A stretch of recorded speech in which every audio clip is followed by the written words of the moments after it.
Hey guys, today I'm going to share with you a delicious recipe for some amazing barbecue spare ribs that are perfect for summer entertaining.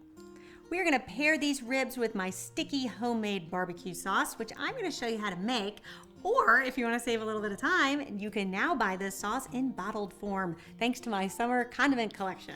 So the summer collection includes my barbecue sauce as well as some smoky ketchup, which is perfect for pairing with burgers, or some of my Parmesan rosemary fries, and a lavender simple syrup. And that is a delicious way to make a refreshing lavender lemonade. So you get all three condiments in the summer collection, as well as 3 original recipes to pair with them.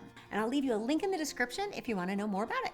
Now, what makes these ribs so delicious and tender is the fact that we are going to slow roast them in the oven first. So it does take 2 hours, so you do want to plan ahead, but that will really create a rib that just falls off the bone.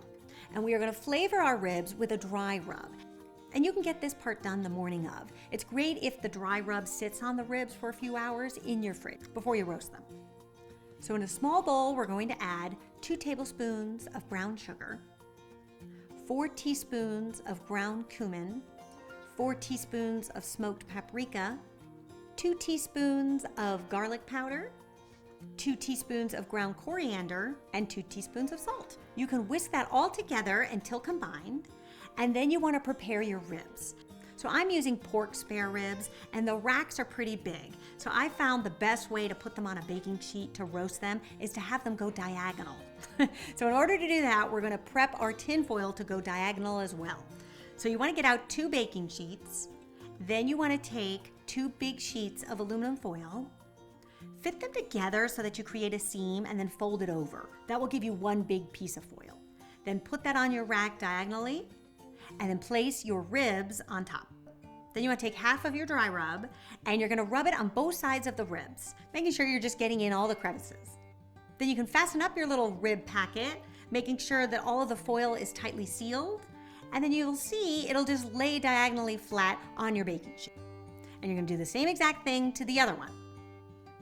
Then you're going to put your ribs in a 350-degree Fahrenheit oven. You can place 1 baking sheet on the top rack and 1 on the bottom rack.